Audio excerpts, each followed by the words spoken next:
Classificação indicativa. Livre para todos os públicos.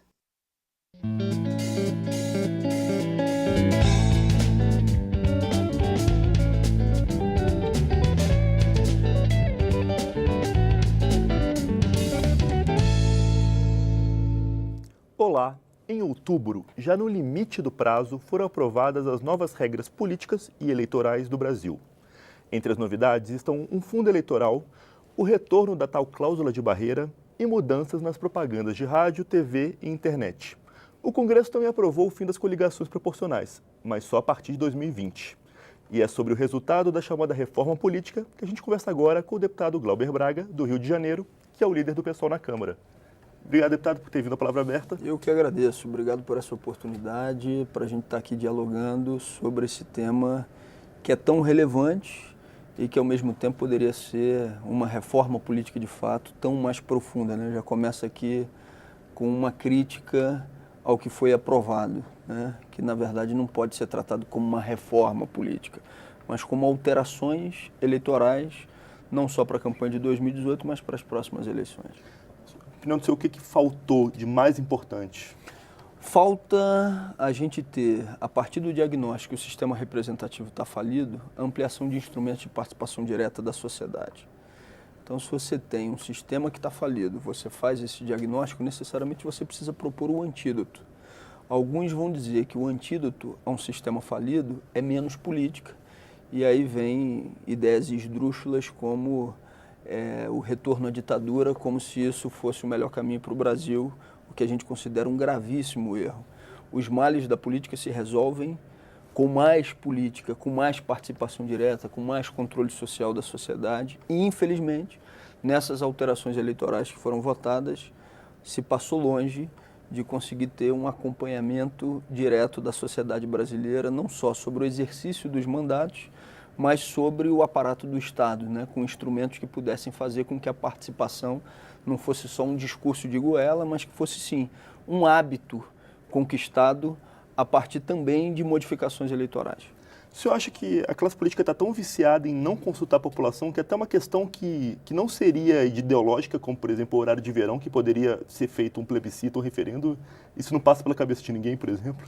Eu acho que há um vício, mas há também uma tentativa de não querer dividir poder. Vou dar um exemplo aqui da Câmara, né? A gente tem a Comissão de Legislação Participativa, que foi idealizada pela deputada Luísa Erundina, uma comissão extraordinária, que faz o quê? Recebe da sociedade civil organizada propostas de alterações de lei, propostas de emenda à Constituição, convocação de ministro de Estado, tudo que um parlamentar pode fazer, a Comissão de Legislação Participativa pode. Basta que você tenha uma organização da sociedade civil mandando a solicitação com a ata da reunião em que isso ficou decidido e com a sua ata de fundação. Não é à toa que dentro da Câmara dos Deputados essa é uma das comissões mais desprestigiadas pelos parlamentares. Por quê? Porque há uma tentativa de não dividir poder com a sociedade civil. Ou seja, aquela velha estrutura patriarcal que diz eu sou o manda-chuva, eu que mando nesse pedaço, eu que tenho que fazer, eu que tenho que acontecer. E se tem participação do povo, normalmente tem medo de perder espaço e medo, inclusive, do que possa ser um processo de emancipação popular. Deputado Glauber, com a insatisfação popular no nível que ela está, isso não é brincar com fogo, talvez? Olha, eu acho que o Congresso Nacional está brincando com fogo o tempo inteiro. Se a gente for pegar as modificações que estão sendo votadas agora no programa que está sendo executado por Temer, é brincar com fogo. E por que é brincar com fogo? Porque você não está ouvindo a sociedade brasileira sobre o conjunto de matérias que estão sendo apreciadas. Normalmente, por exemplo, quem defende a permanência de Temer no poder utiliza um argumento que é o seguinte: quem votou na Dilma no segundo turno votou no Temer, porque era a composição de uma chapa. É verdade, era a composição de uma chapa, mas ninguém, por exemplo, votou nesse programa que está sendo colocado em prática. Nem quem votou na Dilma, nem quem votou na Marina, nem quem votou na Luciana Genro e nem quem votou no Aécio Neves, porque ninguém discutiu na campanha eleitoral uma reforma da Previdência, que retira o direito da pessoa se aposentar pedindo que 49 anos sejam necessários para a aposentadoria integral, como era a proposta original do governo. Ninguém discutiu em campanha eleitoral uma reforma trabalhista que joga a CLT na lata do lixo. E aí, voltando para o nosso tema aqui da reforma política e reforma eleitoral, não seria exatamente o caso de dizer que alterações significativas no programa defendido no período da campanha eleitoral, que só pudessem ser executadas se elas necessariamente passassem pelo referendo ou por plebiscito com a população brasileira, mas isso infelizmente não passaria numa reforma eleitoral. Porque os parlamentares, na sua maioria, aqueles que estão dando sustentação ao governo, sabem que se botar o povo para decidir se quer essa reforma da Previdência, a maioria do povo vai dizer que não. Se a reforma trabalhista, a maioria do povo vai dizer que não. Se Temer deve sair, a maioria do povo vai dizer que sim. Então, eles não querem, de maneira nenhuma, transformar a maioria numérica em mobilização popular para modificações que sejam verdadeiras e estruturais.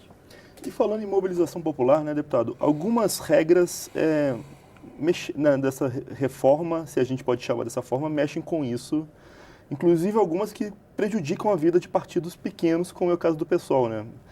Como que vocês estão lidando com essa história dessa cláusula, por exemplo? Vamos lá, a gente acha que com a regra que está aplicada, a gente vai vencer a cláusula de barreira. Mas no conceito, a gente tem uma posição contrária e votou contra. Por quê? Explico. O argumento utilizado pelos defensores é: o Brasil tem muitos partidos políticos, e com a existência de muitos partidos políticos, há necessidade de diminuir o número de partidos porque você melhora a qualidade da política brasileira. Isso não é verdade, em primeiro lugar, porque se tem um partido pequeno, não ideológico e não programático que se vende, é porque tem um partido grande que compra. Esse é o primeiro argumento. Mas mais do que isso, se fosse para diminuir o número de partidos não ideológicos e não programáticos, você poderia fazer outras alterações. De que alterações eu estou falando? O fim da coligação proporcional. Esse sim, né? Esse sim, que nós apoiamos. E, além disso, que o tempo de TV para os programas eleitorais não fossem somados pelo conjunto de outros partidos que não compõem a cabeça de chapa majoritária. Com isso, você já reduziria a presença de partidos não ideológicos, não programáticos nas eleições. Porque o processo de barganha e de compra vai necessariamente para aumentar o tempo de TV. Chamadas alianças. Exatamente. Agora, essa alteração eleitoral eles não toparam votar. Por quê? Porque tem sim partido pequeno, não ideológico e não programático, que se beneficia disso, e tem partido grande que também se beneficia desse balcão de negócios para ampliação de tempo de TV. Agora, como o senhor mesmo falou, né, as coligações não alteram tanto porque o pessoal não tem esse hábito, por exemplo, de juntar, né, gente de orientações completamente diferentes numa mesma coligação por causa de uma eleição para governador, por exemplo. Sim, isso não altera, mas por que a cláusula de barreira, então, é ruim? Porque ela não incide diretamente sobre os pequenos partidos não programáticos, mas ela tenta impor um limite aos partidos programáticos e ideológicos, mas que possam estar em ascensão, para só priorizar a existência dos partidos da ordem. Então você fica com menos opções, porque a partir do momento em que você diminui o espaço de TV para que um partido ideológico programático defenda as suas posições, se torne conhecido, você está diminuindo a possibilidade eleitoral dele. Claro. Quando você retira recursos do fundo partidário, por exemplo, o que você está fazendo no final das contas é garantir mais recursos do fundo partidário aos partidos da ordem. Quando você diminui a possibilidade de aparição em propaganda eleitoral, que foi uma regra aprovada com o atual fundo, você está fazendo que partidos que têm um programa a ser apresentado tenham mais dificuldade de fazê-lo. Então, o conjunto das regras só não foi tão ruim ou só não foi pior porque alguns partidos da própria ordem estavam tentando se articular para não perder tanto, porque senão poderia ter sido ainda muito pior a reforma aprovada. Claro. Deputado, com essa tentativa, como o senhor está colocando, né, traduzindo o pessoal de casa, de congelar o quadro, como contornar? Olha, primeiro eu considero que aquilo que existe como uma falência do sistema representativo e a vontade por mudança, ela tem que necessariamente ser renovada como esperança a partir dos instrumentos de participação direta, do contato direto com as pessoas. Se vão limitar o nosso tempo no programa de TV, a gente vai ter que fazer o debate na rua, a gente tem que ir para a praça, a gente tem que dialogar com as pessoas, a gente tem que estar nos espaços incentivando a discussão política cidadã. Não para a pessoa concordar com o meu ponto de vista, mas para que a pessoa possa ter instrumentos de formação de convicção, né? O nosso mandato, por exemplo, no Rio, toda segunda-feira, meio-dia, a gente está lá no Largo da Carioca, num debate público, onde o microfone está na mão das pessoas e elas vão questionando, perguntando, concordando, discordando. Meio-dia, a gente vai estar lá. Mesmo no verão? Mesmo no verão, debaixo de sol. Quando tem sessão deliberativa aqui, a nossa equipe vai estar lá, fazendo uma roda de conversa com as pessoas que estão passando por aquele espaço. Às sextas-feiras, a mesma coisa. A gente está no interior do estado com uma roda de conversa em espaço público. O PSOL, a sua bancada, toda sexta-feira está lá no Buraco do Lume, no espaço público, fazendo a sua prestação de contas. Então, se tentam diminuir os meios de participação, a gente tem que ampliar a nossa presença exatamente naqueles espaços que os partidos da ordem não querem ocupar, que é a praça pública. A extrema-direita ela não tem vocação para a praça. Ela pode ocasionalmente ocupar a praça pública para o atendimento de um objetivo imediato, mas ela não gosta da praça. A gente gosta da praça, a gente gosta do diálogo no espaço público, a gente acha que é fundamental a participação cidadã e é isso que a gente tem que incentivar, procurando furar os bloqueios. Tá, nosso tempo está acabando, mas só para encerrar, e essa questão desse fundo, como é a posição do pessoal quanto a ele? Bom, excepcional pergunta, até para que a gente possa demonstrar claramente qual é a nossa posição. A gente não é a favor de um processo de demonização de financiamento público de campanha eleitoral. Primeiro porque a gente acha que o pior dos mundos é o financiamento empresarial, que captura os espaços públicos. Agora, a gente que sempre defendeu historicamente o financiamento público de campanha eleitoral, a gente tinha críticas à proposta apresentada. Primeira crítica, você não precisava sair de um financiamento bilionário empresarial para um financiamento bilionário que fosse público. Você poderia ter campanhas modestas e a defesa que a gente fazia era adequações ao fundo partidário já existente, que é também recurso público destinado aos partidos políticos. E a gente achava que nos anos de eleição você poderia ter adequações, porque o fundo partidário já é utilizado para financiamento de campanha. E, além disso, o processo de repartição de recursos entre os partidos. Não é à toa que essa matéria foi costurada por Romero Jucá.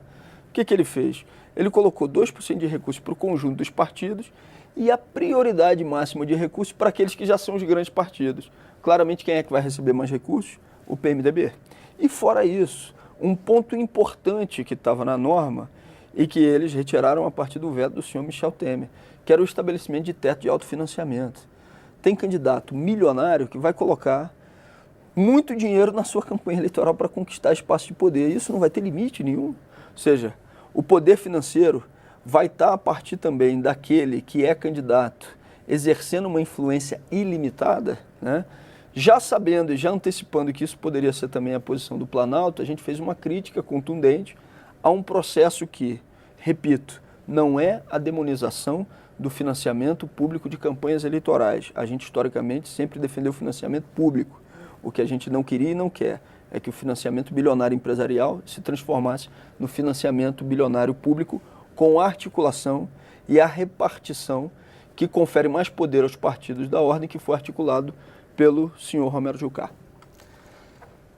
Obrigado, deputado Glauber Braga, pela sua participação no Palavra Aberta. Obrigado, mestre. Eu que agradeço mais uma vez por essa oportunidade. Estamos sempre à disposição para esse diálogo. A gente agradece pela sua presença, deputado. Eu sou Juliano Pires e este é o Palavra Aberta. Você pode conferir esta e outras edições do programa no site câmara.leg.br/Palavra Aberta. A gente fica por aqui. Até mais.